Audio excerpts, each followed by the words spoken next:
Good afternoon. My name is Ty Tessitore. I'm a member of the Department of Politics and International Affairs and one of the co-directors of the Tocqueville program. Before introducing our speaker, I'd like to say a word about the program which is sponsoring this event. The Tocqueville program exists to encourage serious and open engagement with the moral and philosophic questions at the heart of politics. We invite students to examine the enduring questions that often underlie the most immediate and pressing issues. To this end, the Tocqueville program sponsors a number of courses and extracurricular activities intended to foster an intellectual community. If you'd like more information about the Tocqueville program or are thinking of getting involved, I encourage you to pick up a brochure. They're on the table outside after the lecture. If you are somebody interested in liberal education, understood as the best that has been thought, written, or performed, then we are interested in you. For each of the last 10 years, we have offered a lecture series which is linked to a course on a question or a theme of contemporary importance or concern. This year, we've chosen to continue our examination of three fundamental forms of human association: love, friendship, and politics. Whereas love and friendship have long been considered essential for human happiness, contemporary politics is often looked upon as the systematic organization of hatreds. Our personal loves have become partisan issues. And friendship across party lines has not only become rare, but even suspect. Our urgent but fundamental question, the one that we're examining in the course that goes along with this series, could be stated as follows. In the bitterly divided moment in which we find ourselves, is it possible to derive a less fractured and more elevated understanding of politics by looking at the best that has been thought and written about these three elemental and inescapable forms of human association? I want also to acknowledge the broad coalition of philanthropic organizations and generous individual donors who support the Tocqueville program, including our founding donors, Jenny and Sandy McNeil, Beth and Ravenel Curry, the AWC Family Foundation, and the family of Jane Gage Hip. Our sponsors support the program in the belief that liberal education encourages students to become more thoughtful citizens and more dignified human beings. We are immensely grateful for their support. I'm going to just give you, I could read you a long list of our speakers' qualifications, but instead I'm just going to give you a focus on one aspect of our speaker and then let you judge for yourself when he begins speaking. Mark Edmundson is university professor at the University of Virginia. He holds a PhD in English from Yale and a BA from Bennington College. What first caught my attention when I started looking for speakers is the fact that he is the author of many books on a remarkably wide range of subjects. From Why Football Matters, one of his books, to The Kings of Rock and Roll. From what I have come to call his why books: Why Write, Why Teach, Why Read, to a scholarly defense of poetry against philosophy, from Plato to Derrida. From a more personal, indeed autobiographical book, Teacher, the One Who Made the Difference, to a book entitled Teaching the Gothic, from not one, but 2 books on Sigmund Freud to a book that purports to defend the ideals that Freud sought to discredit. This is a brief and incomplete sampling of the range of Dr. Edmundson's writing. And I didn't even mention his writing on pocket hole joinery and fine woodworking. Professor Edmundson is also a regular contributor to a number of periodicals that would be familiar to many of you in the audience: The New Republic, the New York Times Magazine, the Chronicle of Higher Education, The Nation, the American Scholar, Harper's Magazine, and Raritan. This is clearly a man who has a lot to say.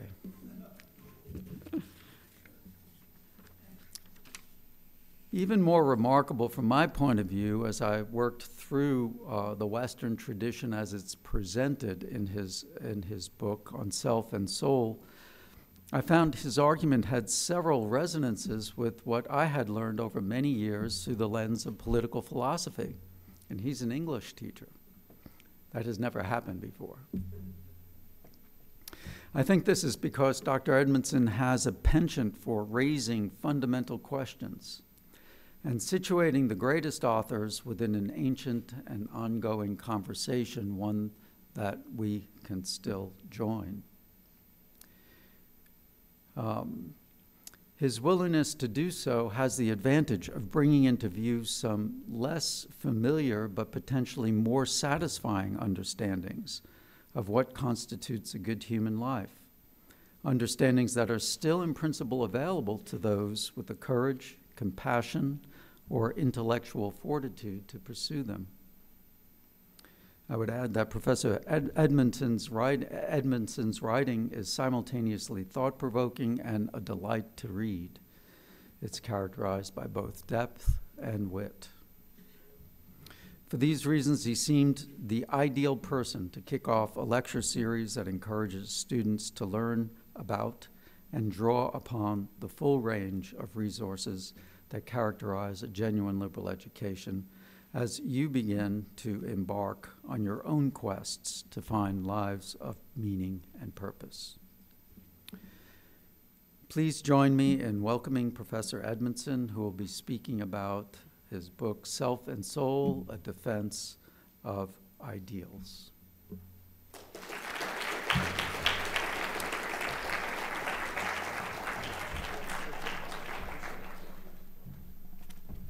Thank you, Ty. That was very generous, and I greatly appreciate it. Thank you to all of you who are here this afternoon. I'm glad to see you, and I look forward to telling you what I think I know about ideals, and then entertaining any questions that you might have. Okay? So, what shall we teach, we teachers of the humanities?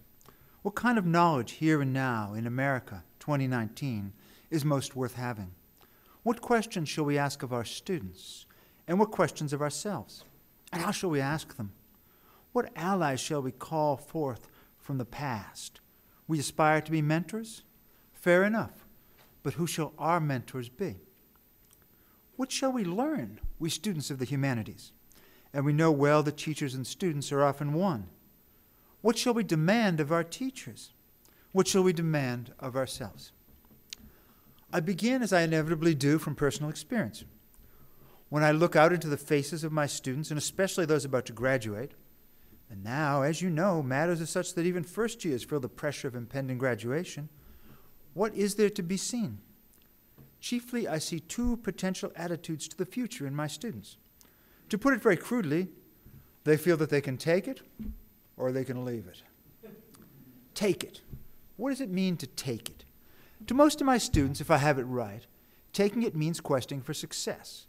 It means going out after a good job, money, status, marriage, a family, and a home that, within 30 years, give or take, will be their own. They'll go into law, medicine, or business. They hope that they will like their jobs, but they know that they may not. They know that they may have to put up with 40 or 50 or 60 trying hours a week in order to succeed. There's much more to be said about taking it, of course, but most of it already has been said. You can't talk about taking it without mentioning medical insurance, and college loans, and parental expectations, and the prospects for one's own children. But those matters have been talked about, and often positively. Even Henry David Thoreau admits that there are people who can thrive by taking it. In Walden, he speaks of strong, worthy human beings who can not only succeed, but revel and thrive in the world as it is. But it doesn't take Thoreau to tell you, though he will, that not everyone feels pleased by the life of the marketplace. He taught us to speak of lives of quiet desperation, and sometimes, as we know, worldly desperation can get quite loud. Depression, anxiety, alienation, sickness, even suicide.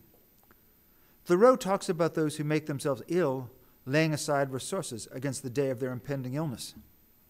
The students I know who see matters somewhat as Thoreau did are generally prone not to take it, but to leave it. One way or another, they walk away from the game. They say no to the furors of success and striving, and applying to law school when they have no interest in the law, and business school when the only business they wish to mind is their own. They say no to driveways and insurance policies and planning for private school for the kids well before there are kids. They simply don't want to play. They want to leave it. But human beings, one might boldly say, require some positive purpose in life, and a life made out of resistance, a life made out of leaving it, doesn't offer much of that. Saying no all the time is, to borrow from Wallace Stevens, an exertion that declines. It wearies the spirit. It dulls the nerves and stills the mind, and it can get awful boring. What I want to say to my students, what I'd like to say to you, is that there's another option between taking it and leaving it. There's something that neither embraces worldliness nor rejects all things under the sun.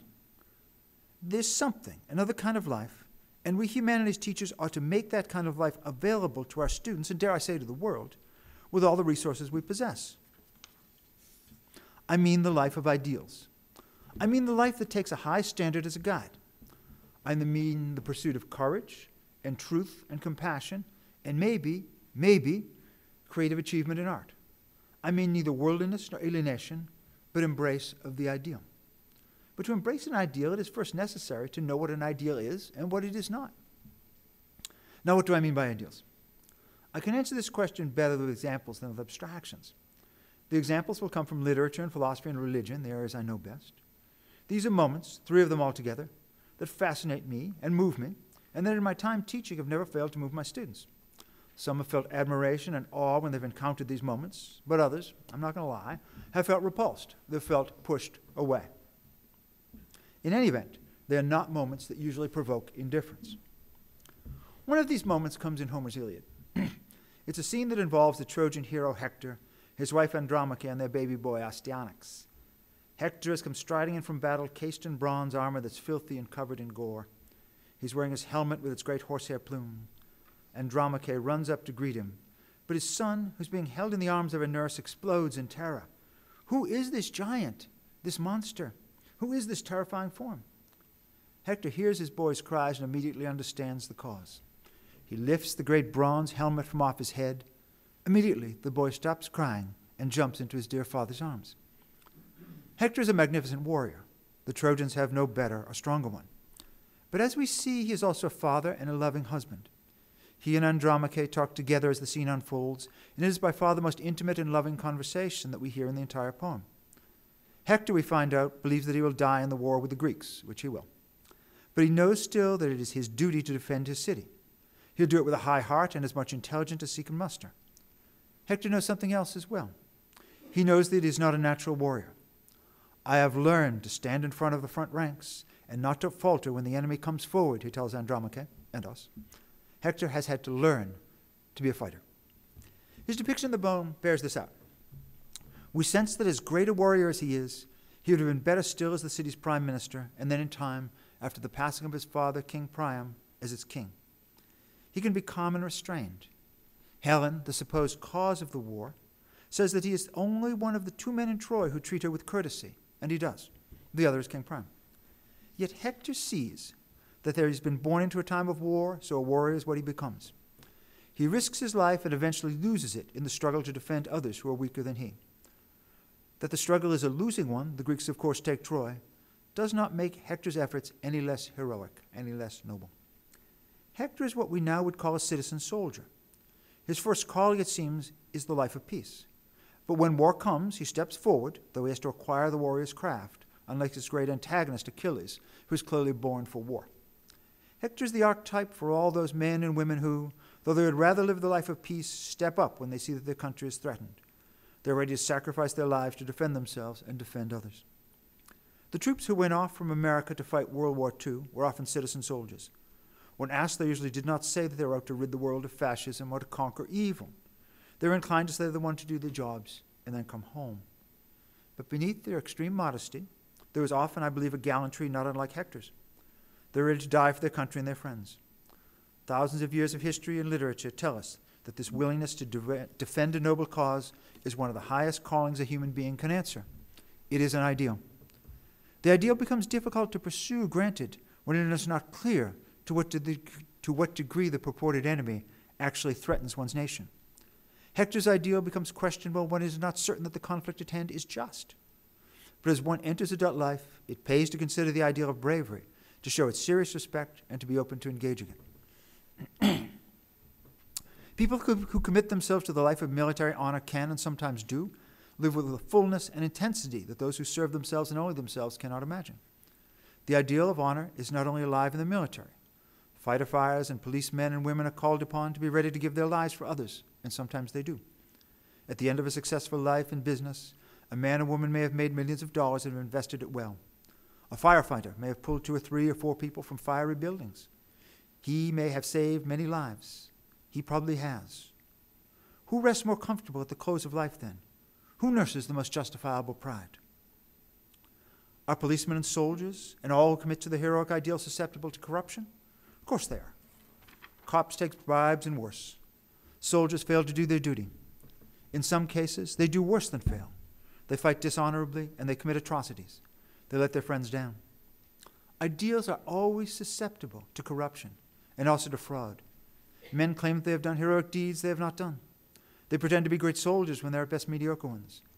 But as common as fraud and corruption can be, I believe the genuine ideal continues to glow brightly. Human beings want their lives to matter, and one of the ways they achieve this is by committing themselves to being brave.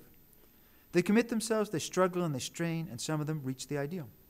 They may not reach it every living moment, but surely there are men and women who embody the heroic ideal and often do so with considerable modesty. It can be hard to believe, yes, but ask the ghosts of the fascists in Germany and Japan and Italy, who not all that long ago tried to enslave the world.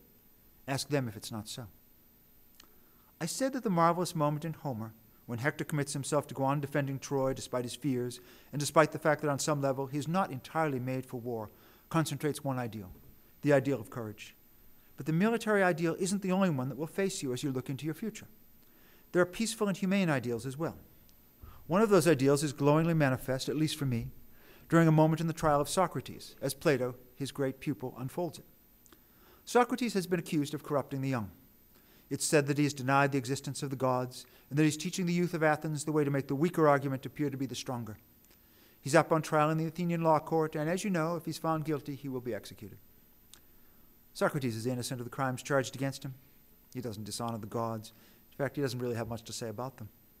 He's not in the business of teaching people how to make slick arguments, how to make the weaker argument appear to be the stronger. That's the game of its arch enemies, the sophists, who teach in exchange for money. It's something Socrates doesn't do. But Socrates has been annoying. In fact, he has outraged many of his fellow Athenians. Years before the trial, someone had asked the Delphic oracle a question: who is the wisest individual in Athens? The oracle must have been in a particularly obliging mood that day, since it answered the question directly, rather than with a riddle, as it habitually did. The answer was Socrates. There's no one in Athens who is wiser than Socrates. Socrates, probably not being entirely unironic, said that this pronouncement of the oracle shocked him. For as far as he knew, he knew nothing at all. His ignorance didn't exist from lack of effort. He was a lover of wisdom, he said, and he was constantly on the lookout to come to a better understanding of life and to answer its crucial questions. But so far, despite all the effort, he felt that he had gotten just about nowhere. So why had the oracle singled him out for his wisdom?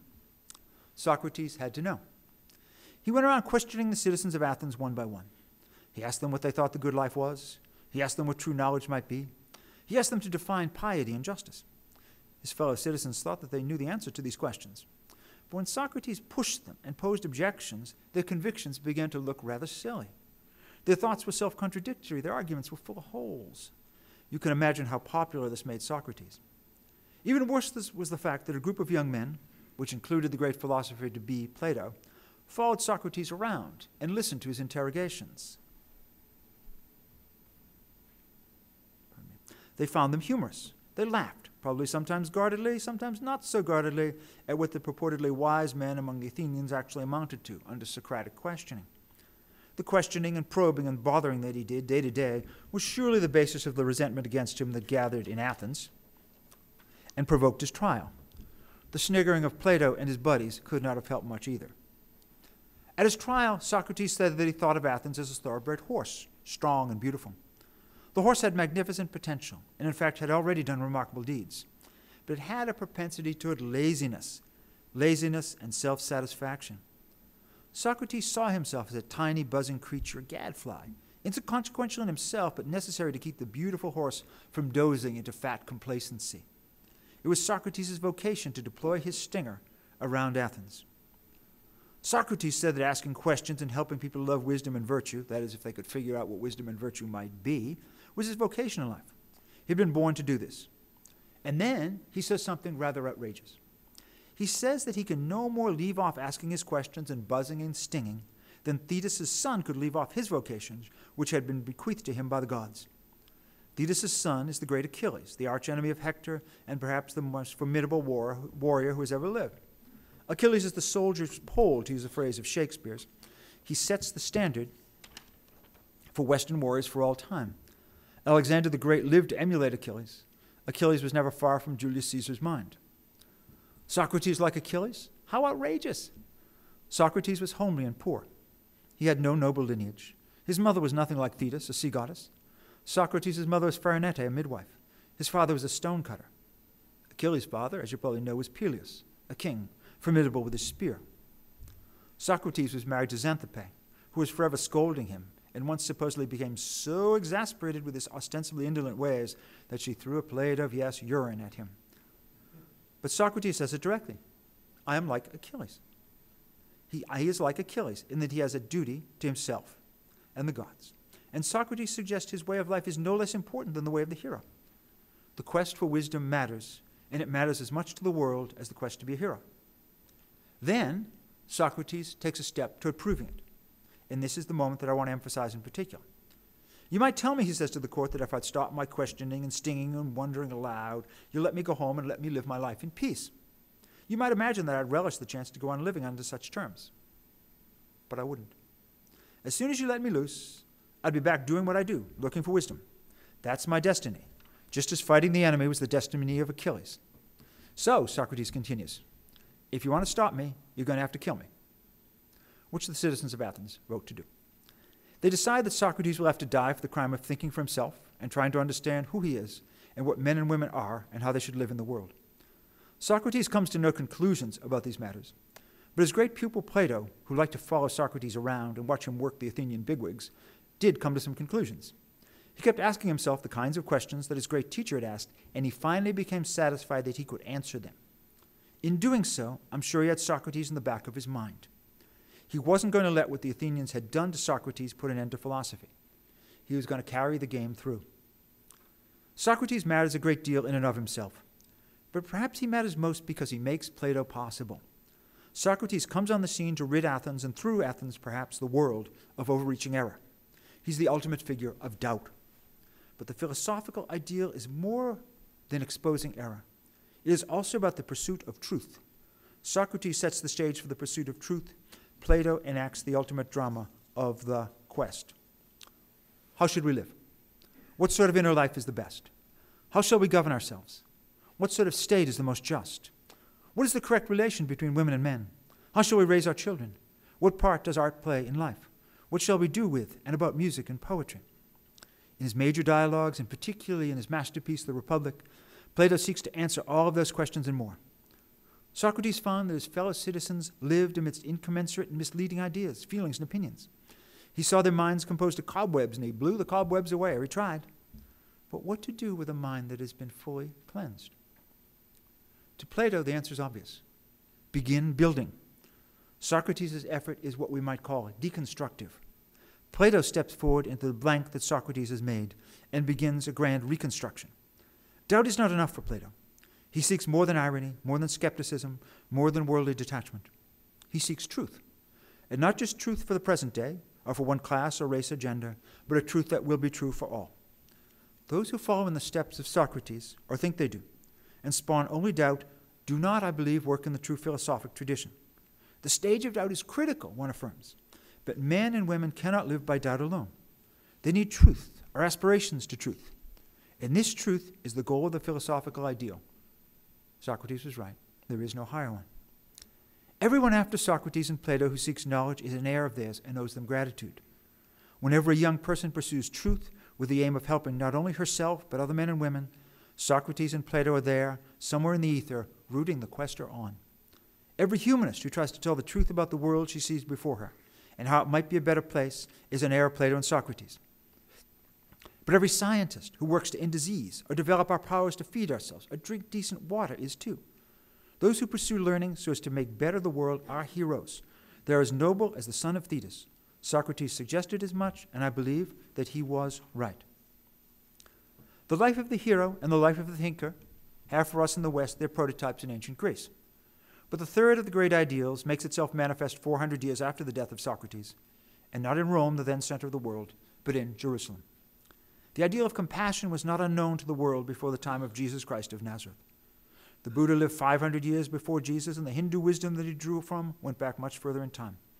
Both the Buddha and the Hindu sages taught versions of the gospel of compassion. But in the West, we owe the ideal of loving kindness to the thought and teaching of Jesus. Jesus is a great teacher, not entirely unlike Socrates, not unlike Plato. What he taught was a way of life guided, as he says, by two simple edicts. Love the Lord God with your whole heart, your whole soul, and your whole mind, and love your neighbor as yourself. The first is a compression of the wisdom of the Hebrew Bible, a book that had been abroad in the world for a very long time when Jesus was born. But the next edict is something new. Love your neighbor as yourself. Overcome your selfishness, Jesus says. Overcome your tribalism. He tells the story of the man beaten and robbed and left for dead in a ditch. Others pass him by and do not help him at all. But there comes along the road a Samaritan, a man who is not of the wounded man's tribe. They are strangers. Ostensibly the Samaritan owes the man in the ditch nothing. But he takes him up and binds his wounds and puts him on the back of his own animal. The Samaritan helps the wounded man to the inn, reinstalls him in his comfortable room. He leaves money for his care and his lodging and promises to return to see the ailing man. Jesus tells the story to a lawyer who has asked a simple question. What do you mean, teacher, when you say love your neighbor as yourself? After Jesus tells the story, he turns to the lawyer and asks, which man was the true neighbor to the poor man in the ditch? The young man or woman who devotes life to compassion is trying to be a neighbor to the world. She feeds the hungry and takes care of the sick and comforts the lonely and the lost in their affliction. He tends to the ones who have diseases. He ministers to those who have been overwhelmed by mental disorders. He calls every woman a sister and every man a brother. His compassion is a great gift to the world, but it can also be a salvation to himself or herself. The compassionate individual does not live in the world in the same way that most people do. She is beyond caring about rank and competition and about hierarchy. Everyone is her equal. Everyone is potentially her friend. When she walks down the street and looks at a passing stranger, she does not say subliminally, there is another. She says rather, there too is me. That too am I. Most of us live in struggle. We compete and we fight the war of each against all. The compassionate man or woman can be truly at home in the world. People commonly say that Jesus was a miracle worker, but are they sure that they understand what a miracle is? The Gospels tell us how Jesus managed to turn a few loaves of bread and a couple of fish into food to feed an enormous crowd. How did he do it? Was it a matter of magic, a hocus-pocus trick? Maybe it was. But it's also possible that what Jesus did was much simpler and also much more complex than conventional magic. Maybe what Jesus and his disciples did when they saw the great crowd getting hungrier and hungrier was to share the little food they had with them. What was in the disciples' pockets and packs? A few loaves of bread, a fish or two, and that was it. But maybe when the crowd saw that Jesus and his friends were willing to share everything, they reached into their own pockets too. Maybe the crowd became inspired by Jesus' compassion and possessed by it. Maybe they went from being a collection of individual beings into one large and generous being. What had been a crowd became a community. When they looked at people in the group who had up to now been strangers, they said simply to themselves, there is me. That too am I. They said it, and they shared their food. Isn't that a miracle? Is it not a miracle to help people move from self-centered being to compassionate life? Surely it would be a miracle to turn a small supply of food into a greater one through magic, believe me. But would it not be a comparable miracle, or even a greater one, to help make women and men better than they were only a few moments ago? People who commit themselves to compassion do not produce such miracles every day. They may not produce them at all. But they do help themselves and others to shuck off the burdens of self and feel a larger sense of being. Of the three great ideals, the ideal of compassion is the most available to us all. The warrior needs physical prowess. The thinker needs a good mind. But I think more than that, the thinker needs to be honest. A compassionate person needs an open heart, and all of us, one might assume, can open our hearts. Nietzsche all but said that compassionate people were losers. He said that they couldn't compete among the strong, noble people, the warriors. So the so-called compassionate ones set up a new scale of values to apply to life. They declare that it was better to be mild and vulnerable than to be powerful, better even than to be sick than to be hale and vigorous. They use this new scale of values to promote their own status and to denigrate the truly noble ones, the warriors. Believe Nietzsche if you like. But before you do, consider immersing yourself in the day-to-day lives of hospice workers and nurses and advocates for the poor. And ask the people who hurt the most in our society what they would do without the few who, out of goodness of heart, have become their friends. I'm going to commend these three kinds of life to you and ask you who are teachers to commend them to your students, because it seems that lives devoted to these ideals have filled people with purposeful joy. Ideals give people focus and a sense of unity. They give them a feeling of living outside of and above time. Ideals allow people to build their lives on hope rather than on personal desire. Ideals are hard. Ideals are demanding. But because they are, they absorb all of our energies. They offer a sense of fullness. Real idealists live not only for themselves, but for others too. In fact, they often break down the borders between themselves and others. We like to joke about how one knows what we call the meaning of life. We think it's something that no one can possibly understand. But ask Socrates what the meaning of life is, and though he may not answer you directly, he was not prone to answering much of anyone directly. The way he lived will give you a pretty good idea what he thought. Ask Jesus, ask the saints. You might even ask the men and women who have followed the path of Hector. There are still some of them around us, though they are not always eager to talk about themselves, not liking to brag. It is true that many of those who have followed ideals past have left the world in untimely fashion. Real warriors and real saints, and occasionally real thinkers too, don't always have a long life expectancy. They are mown down or persecuted or cut off from ready sustenance or ignored until they are near to perishing from loneliness and isolation. The ideals are dangerous. The ideals lead potentially to delusion. But think, if you will, of the times when you have felt most alive. Was it not when you were being brave or being kind or when you were thinking hard and well about something that mattered to you? Most of us will not become full followers of the Buddha or Socrates. That is, we will not try to imitate them moment to moment, term for term. We will need more protection for ourselves. These people went around virtually undefended, always saying what they thought, always doing what seemed to them right. Many of us will need more defenses. We will need to give more of our energies to cultivating what I call self. Self is all about self-preservation, defenses. It is all about desire. It is all about our biological imperative to survive and be fruitful and multiply. There are a few of us who can do what Jesus did and ignore self completely. We'd be too open to the blast, too naked. The problem is that self can take over everything.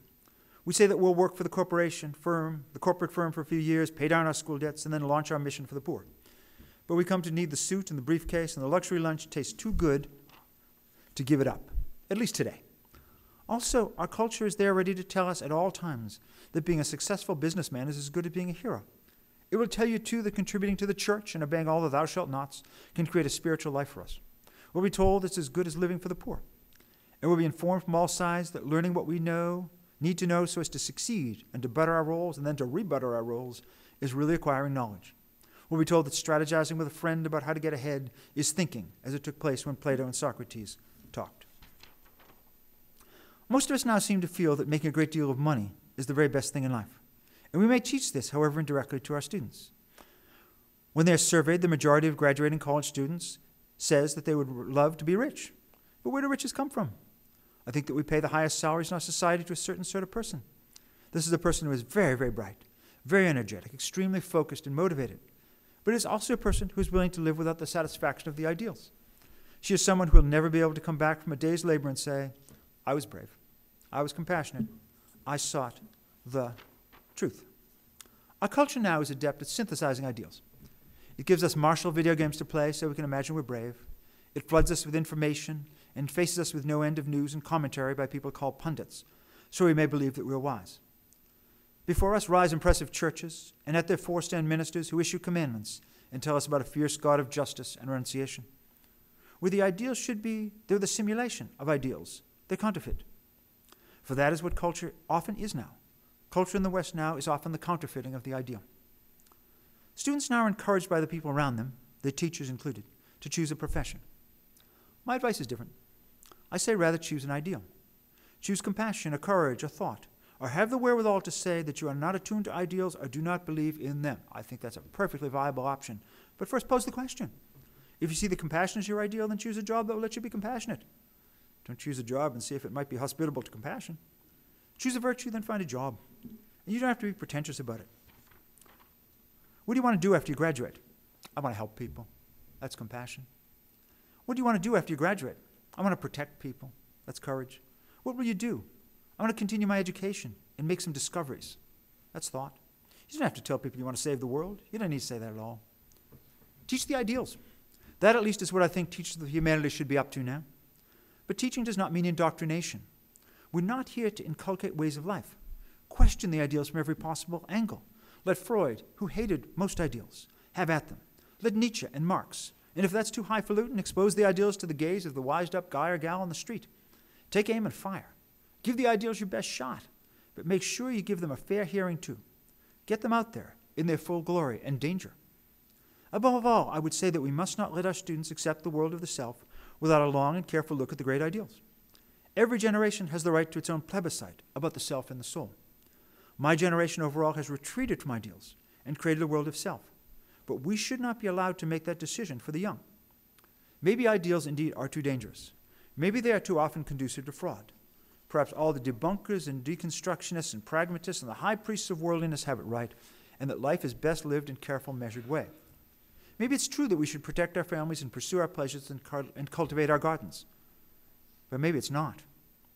So, I say unto you, teach the ideals. Learn the ideals. Thank you for listening so well.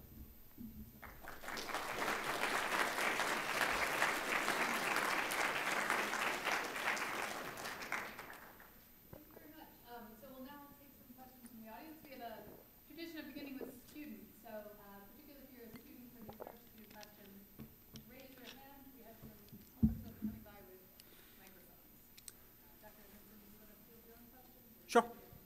I am up to it. Whoa, a forest of hands. Yes. All right, so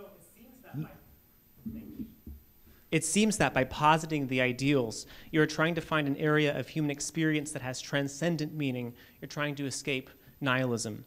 However, it seems that you are simply finding meaning in a different place than, say, the middle-class culture does. So my question is, couldn't anything that we live for, including perhaps immoral aims, count as an ideal? What standard would you offer to distinguish between ideals? How do we differentiate between true and false ideals? It's a good question. And there's no direct answer that I can think of. However, virtually from the beginning of recorded history, people have held in the highest esteem those who were brave and those who were intelligent, and after a while, in the East first and then the West, those who were compassionate. It's been thought and often said that these people have added immeasurably to the life of the culture at hand, right? And so I take that consensus to be quite real and quite significant, okay? You can call anything you want to an ideal, but history has chosen these to call ideals. They're difficult, they're demanding, and there's something else about them. They do a lot for other people, okay?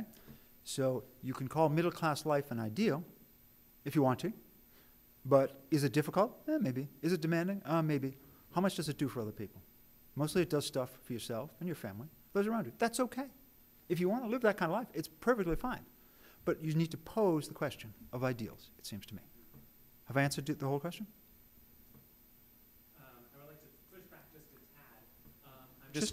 I'm just wondering how you would then justify the assumption that what we have typically counted as ideals throughout history would now count in the 20th or 21st century. What's changed? We still need people who are wise. We still need strong people to protect us. We still need kind people, particularly to help the poor and the sick. Anywhere you go in the entire world, anywhere you go to the smallest village in Latin America, Asia, anywhere. You go to the village and you say, who here is wise? They, right down there. Talk to her. Who here is compassionate? Right there. We value that, right? Who here is brave? Who stands up to the bad guys? Right there. Everywhere in the world. And from the beginning of recorded history. Now, compassion comes a little later. But human beings have worshipped this, and they have sung songs in its praise, right? Now, you don't have to buy those songs. There's a lot of antithetical thinking about it. Nietzsche, Freud, Marx, when I give this talk, for instance, to businessmen, what they mostly want is for me to break down and say that they are heroes like Achilles. Can't do it. I can't do it. And I'm not going to do it. The tradition does not say that, right? Now, we may create another tradition, right, in which businessmen can pass themselves off as heroes. I'm not going to buy in, and maybe you shouldn't either. How much do they do for other humans? And then the crucial question, what is the motivation, right? Is the motivation to do good in the world? That was the case with Socrates. That was the case with Jesus. The case with Hector. What is the motivation, right? So all those things make me think that these are standards that are worth maintaining. It's a great question. Thank you. Thank you. Yeah, please. So I agree with the overall message of your book, the ideals and so forth, and what you aspire to be. But I do have a question about one of your examples and the way you posed it. So in the Saint chapter of your book, it seems that you take a secular view of Jesus. Another author, Reza Aslan, he wrote a book called Zealot, and he also describes a secular, what he considers a historically accurate view of Jesus. And he gives some quotes by Jesus, don't think I've come to bring peace. I've not come to bring peace, but the sword. Jesus whipped the moneylenders at the temple. He said, I've not come to break the law, but to fulfill it.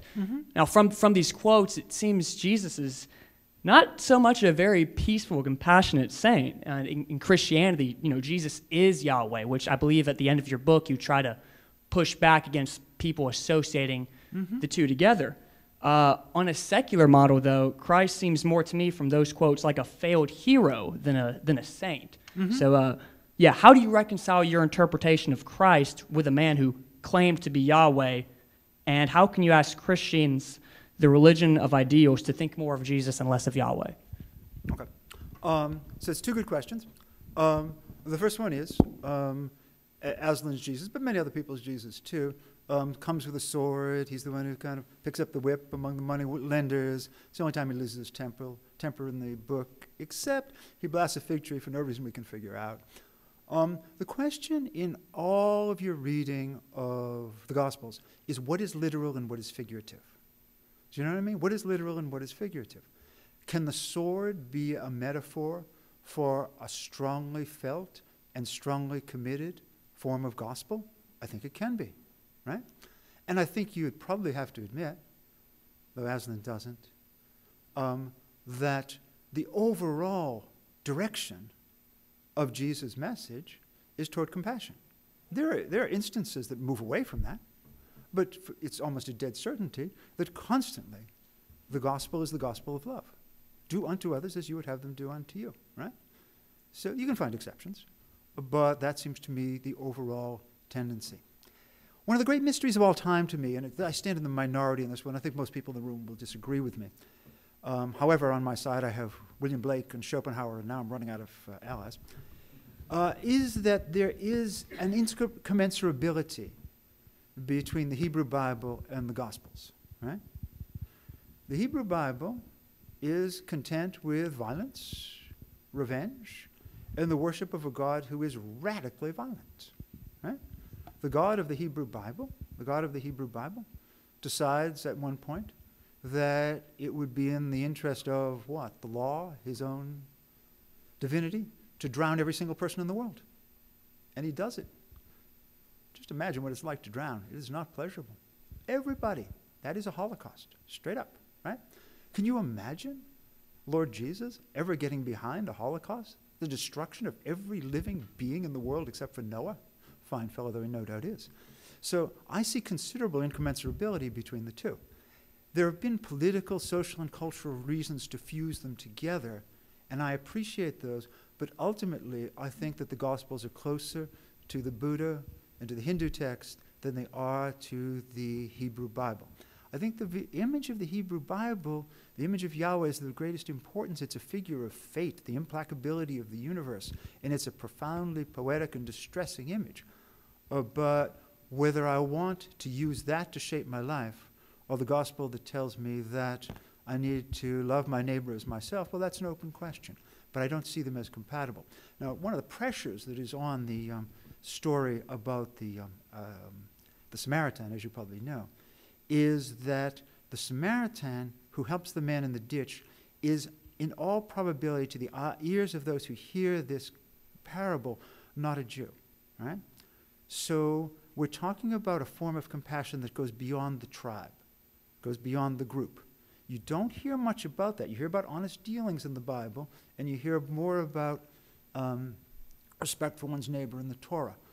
But the ideal of compassion for everybody in the world, if you can find it in the Hebrew Bible, send me a note and show it to me, right? So that's one of the places that I see an absolutely major split. Why have they stayed together? You'd have to be a much more profound historian of religion than I am. Freud can tell you, and he tells you something nasty. He says, we are addicted to the image of the Father, and we will not give him up until we grow up. Freud's harsh about that, right? But it's a mystery to me, and I infinitely prefer the teachings of the gospel to the teachings of the Hebrew Bible, which I greatly respect as a piece of literature, an enormous imaginative achievement. And I don't myself, this is just personal, find their compatibility as easily established as many of my contemporaries do. All right, thank you. That's a pretty satisfactory answer, so Well, I'll take I'm that. glad. Thank you. Get your money's worth.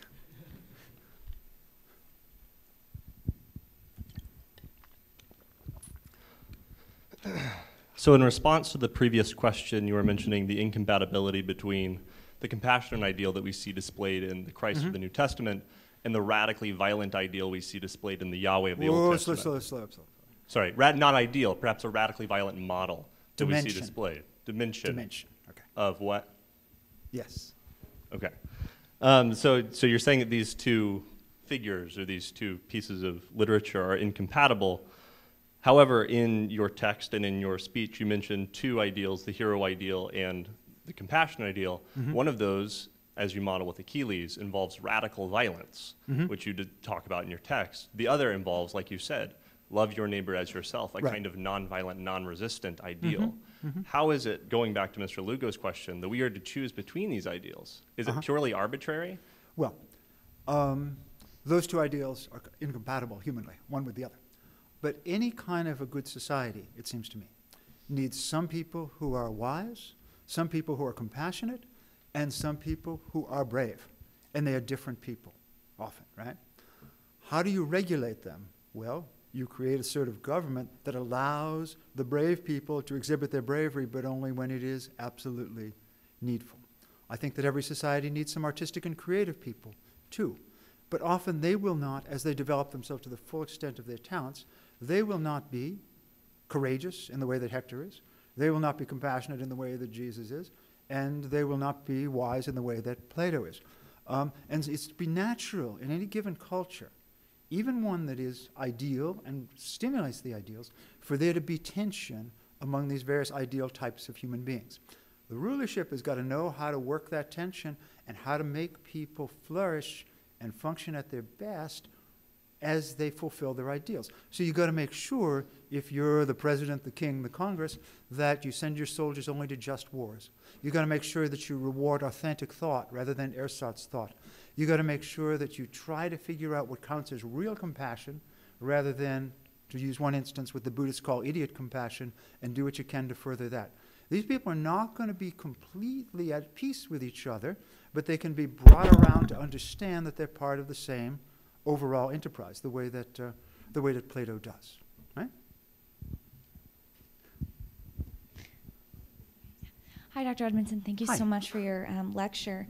So I have a startup question and very likely a follow-up question. Okay. And specifically in the context of the hero ideal, I'm wondering if is there something, you talked about this, I think touched on it with Mr. Lugo's question, but I'm still not clear. Is there something inherently moral about the ideals, specifically the hero ideal?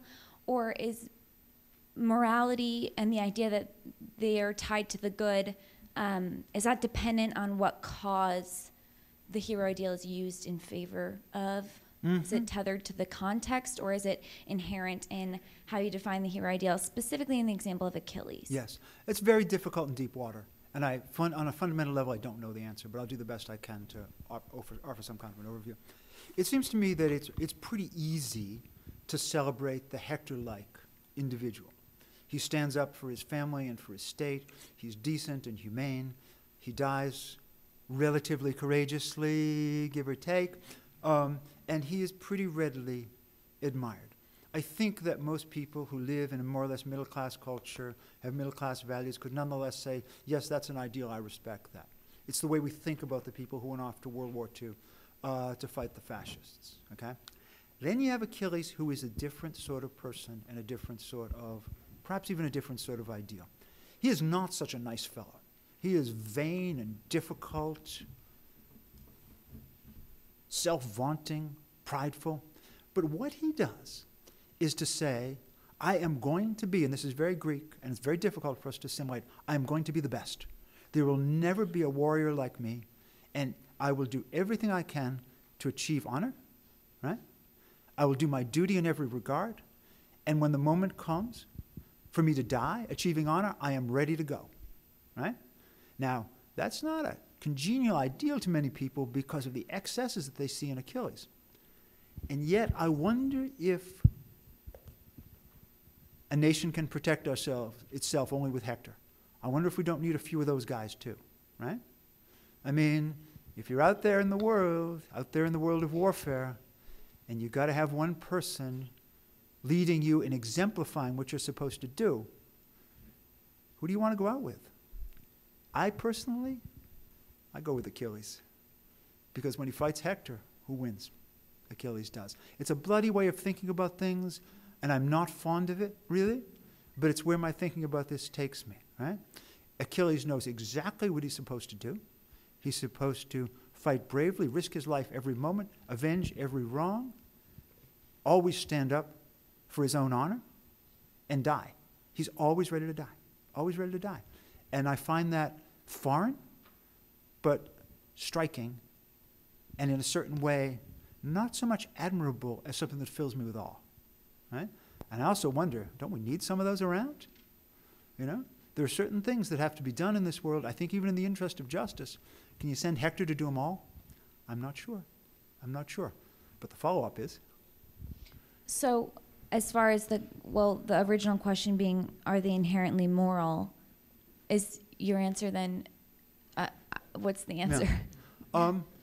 You know, what do you mean by moral would be one of the responses. They epitomize dramatically high standards that, all the ideals, that escape pretty much middle-class morality, right? I mean, if you tell your parents that you're going to live for the poor and exclusively for the poor, they'll tell you you're mad. They'll say that's immoral. They'll say it's self-indulgent.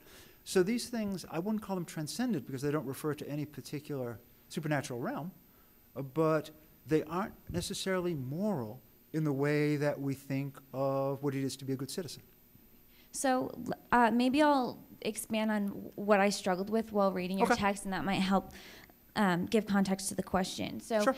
Especially, Hector makes more sense to me, but Achilles, if I'm summarizing correctly, what you sort of, if I could boil down what makes him the ideal, is his pursuit of excellence in war for the sake of glory. That's the way he attempts to transcend himself. And so that's the ideal, excellence in war for the sake of glory, the Homeric ideal. Okay, so I couldn't help but thinking during reading, while I was reading that chapter, is that it seems to me that you could take Achilles out of the context of the Trojan War and place him on any side of any battle in history, either side, and he would still be pursuing excellence in war for the sake of glory, and so therefore still qualify as the heroic ideal. So as far as I can tell, that concept is completely untethered to which side he's fighting, any idea of just war. So it seems to me that there's not, I don't understand how Yes. there is anything inherently moral in it, and I was wondering if you it's could. where we'll put, Is that and I guess my answer correct? can now be clear. There isn't. Okay. There isn't.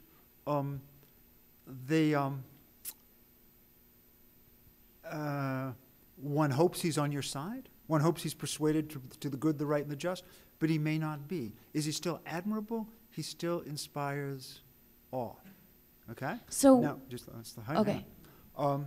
And it seems to me that in some measure, we may well need such people, right? I mean, we live in the lap of security and tranquility and prosperity and happiness, and there's plenty of stuff around, right? But defending us right now, all over the world, and you may not like the terms of the defense, but there they are some people who are just very good soldiers, some people who are like Hector, and some people who aspire to be Achilles. And as problematic as they can be from the moral point of view, I believe that we probably need them, and I continue to stand in awe of them. Now, what happens when they fight for ISIS?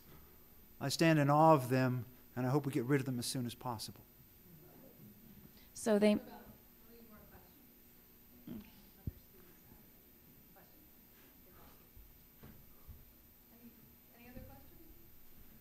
Yes? So if I am a young college student and I am leaning towards the take it path, which you mentioned at the beginning, is it still possible for me to follow this path of ideals, and to what extent and how? What would that look like? One of the things that I would kind of like to work on at some point is talking about integrating the ideals into everyday life, right? And so I think you can take the path of self, and that you then can, try to be brave, but not devote your life to courage that is life-risking. You can try to be thoughtful, but not devote your life to the uncovering of new truths or the deconstruction of old. You can try to be generous, but not necessarily spend every waking hour pursuing the welfare of the poor. I think that, there's something else to be written there about the decencies of the self. Somebody else may have to write it. I got other stuff to do. But there's be nothing wrong with leading the life of taking it and thinking, have I been thoughtful? Have I been kind? Have I been compassionate? It seems to me that that's the right kind of question for a student, because it's about what am I going to do with my life? Worrying about whether Achilles is moral or immoral is a brilliant intellectual question, but it takes you away from the path of the fundamental gist of what it is, I dare say, I'm trying to do. And that is to ask yourself what you're going to do next. All right? You don't want to be Achilles, fine. I don't either. Too scary. But you've got to ask yourself, am I going to be a thinker? Am I going to be somebody who's responsive to the saints? Am I going to be somebody who is brave? And am I going to send my life there? You can reconstruct all these ideals if you want to. You don't like Achilles, kick him out. Right? Bring in somebody else. You can reconstruct the intellectual ideal. You don't like Plato because Heidegger was right, deconstructed him effectively? All right, take Heidegger. I don't care. All I care is that you would be willing to think about what place the ideals will have in your life. And if you over-intellectualize these questions, they will never occur as existential questions. They will only occur as game questions. So that's what I like to pose that kind of question, because what am I going to do? What's next? Yes. Hi. So you said during your talk that you mentioned how a majority of college graduating students say that they would like to be rich. Yes.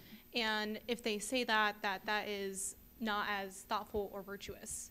But actually, would it not be more thoughtful or virtuous to want to be rich in order to, for your children, to give them financial stability so they can worry about their ideals and pursue those instead of material goods? I guess I need to say this more clearly. If you decide to be rich, if you decide to be successful, I don't say that you're not thoughtful or virtuous. All I say is that you shouldn't make that decision until you've considered the ideals. If you consider the ideals and don't want them, fantastic.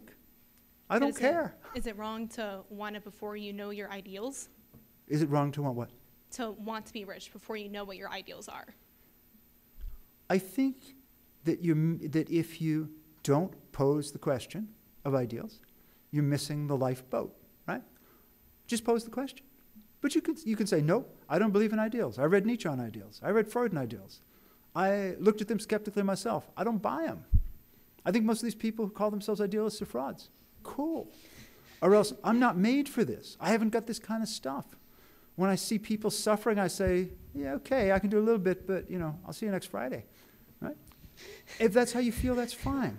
But the question should be posed. Right now, I love my students, but I see them on a conveyor belt, okay? The conveyor belt is moving in the direction of what they perceive to be. I don't know if it is or not, but it looks like they perceive to be prosperity, satisfaction, family, lawn, driveway. I got a lot of those things too. And all I want to say on the way is just ask yourself this. Just ask yourself. And if you don't like the answer, great. Do we find our ideals by appreciating things in our lives and deriving meaning from that to form ideals, or do we search for ideals in our lives? It's a great question. You explore the ideals intellectually, first of all, okay? You explore Plato, Homer, you explore the Gospels, right? And then you say, oh, okay, I really may be a compassionate individual. What am I going to do next? I think I'll volunteer at the hospital for a couple hours a week. I think I'll volunteer at the homeless shelter for a couple of weeks. I think I'll see how that feels, right? And you explore it intellectually, you explore it existentially. And at a certain point, you may say, not for me. Or at a certain point, you may say, wow, that was kind of surprising. I was there at that homeless shelter for 5 hours talking to people who are alone and lonely and upset, and it felt like 5 minutes had gone by. I'm surprised. I'm really surprised. So, off you go, Or else you say, God, all they do is give me a headache. They should pull themselves up by their bootstraps, these lazy whatevers, right? Perfectly fine. Just pose the question of the ideals. That's all. Thank you. That was one over-answered question, right? So you've talked about how there's this conveyor belt path, and then there's the 3 different ideals. But could you have a combination of them? Could you say you want to go down this conveyor path and be compassionate, or perhaps you want to be compassionate and courageous and have a combination of them? Or is it kind of you have to pick one? There's a lot of questions in there. I think that combining them is very difficult, okay? I mean, Socrates was a pretty good soldier, I understand, but basically he was a thinker, Jesus was pretty brave, but basically he was a preacher of the gospel of compassion. So people tend to pick one of them. When your colleague asked, how do you integrate these into a life of the self, it seems to me perfectly plausible to do so. You don't live for courage, but you try to be brave when the call comes out. There's an accident in the street, you jump forward, try to do what you can.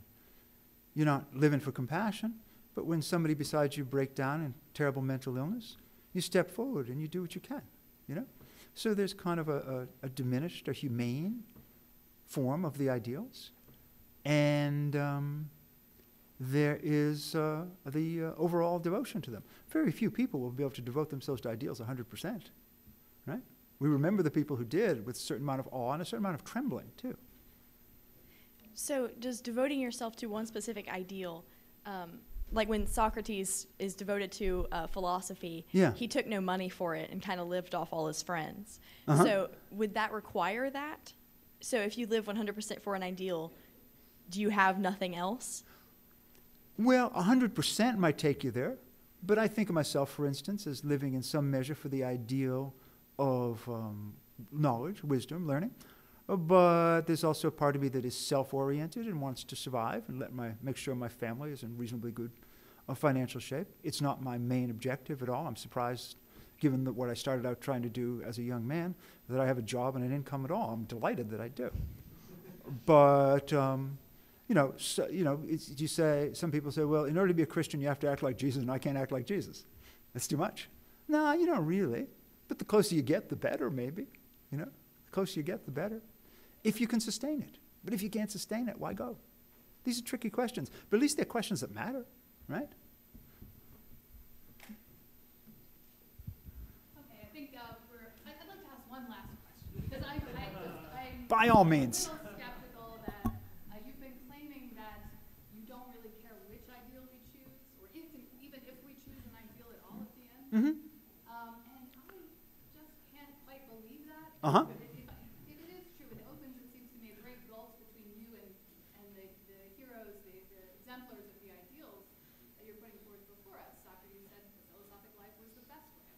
And unless you seriously entertain that and try to live it, you wouldn't even really understand that.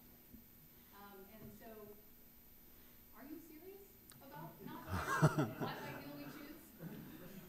And is that a possible? I would love it if everybody in the room said, I'm going to pick an ideal and I'm going to run with it. That would be fantastic. But shoving things down people's throat is not what I'm in love with. You know, I'm an Emersonian. I believe the power that is in each individual is new in nature, and you need to figure out what your thing is and then do it, and in that you will thrive. What I do think is that there are a lot more people who could be responsive to the ideals and live out the ideals than know it. And the reason for that is that nobody tells them about them. You know? Everybody just says world, world, world, and I say world, world, world. And some people say, great, world, love it, right? And others people say, God, terrible. But I got no other alternative, right? So I would like to see people say, I want to be compassionate. I would love to see people say, I want to be wise. But, you know, I'm an Emersonian individualist, and you choose the one. What does break my heart is when the question never gets posed. That's all. When people think about it seriously, they say no. Fantastic. So don't care doesn't mean, you know, the hell with all of you. It means you got to go your own way, and I have to accept it. Too bad for me. Thank you very much. My pleasure.